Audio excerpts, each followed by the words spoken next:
U.S. lawmakers accuse Bondi of hiding names of Epstein associates. Many killed in South Yemen as crowd linked with STC storms Gov't building. Iran says it won't negotiate over its missile capabilities. Clear cockpit audio, pilots, almost certainly intentional, act. In Air India crash, new claims via Italian news report. A Republican congressman has accused U.S. Attorney General Pam Bondi of hiding the names of powerful figures linked to disgraced financier Jeffrey Epstein during a tense House hearing on the Justice Department's handling of investigative files. Representative Thomas Massey said the department failed to fully comply with the law after noticing that billionaire Leslie Wexner's name had been redacted from an FBI document listing potential co-conspirators. Bondi responded that Wexner's name appears elsewhere in released files and was quickly unredacted once identified, prompting Massey to accuse her of being caught red-handed. Lawmakers from both parties criticized the Justice Department for heavy redactions and withholding large amounts of material, despite the recent release of more than 3 million pages of Epstein-related documents. Bondi defended the process, saying hundreds of lawyers reviewed the files under tight deadlines, and that any disclosure of victims' identities was accidental. The hearing grew heated as Bondi traded barbs with committee members, at one point accusing Democrats of political theatrics while reaffirming her commitment to protecting victims.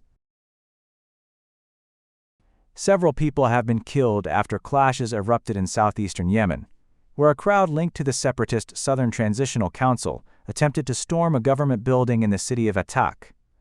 Authorities in Shabwa Governorate say armed fighters opened fire on security forces during Wednesday's attack, prompting a response from military units.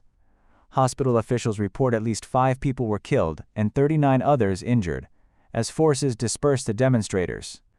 Local sources say the group had organized a march before heading toward the government compound, allegedly trying to remove the national flag. The violence comes just days after Yemen's internationally recognized government announced a new cabinet aimed at stabilizing the deeply divided country.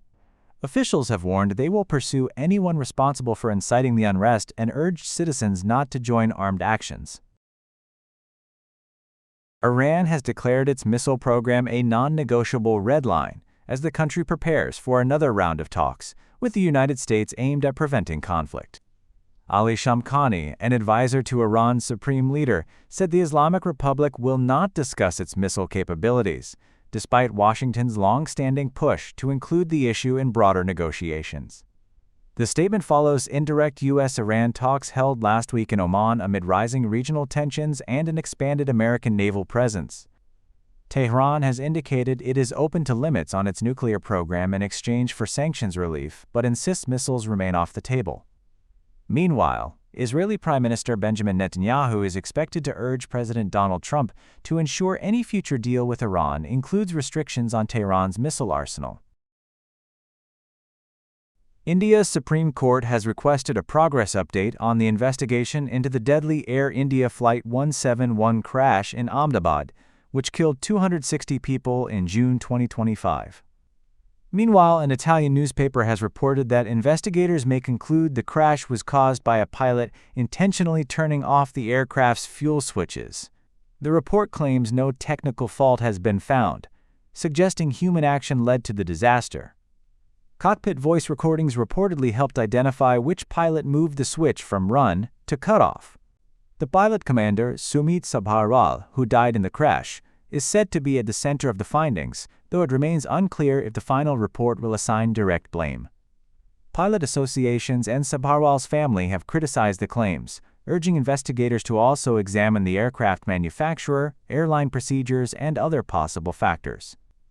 The Boeing 787 Dreamliner crashed seconds after takeoff while heading to London, losing power in both engines before hitting a medical hostel. Investigators say simulator tests found no mechanical scenario that could shut down both engines, pointing instead to human intervention. India's investigation agency has not commented on the report.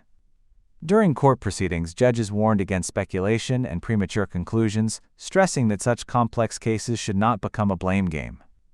Officials say the investigation is nearly complete, with a report expected within 3 weeks.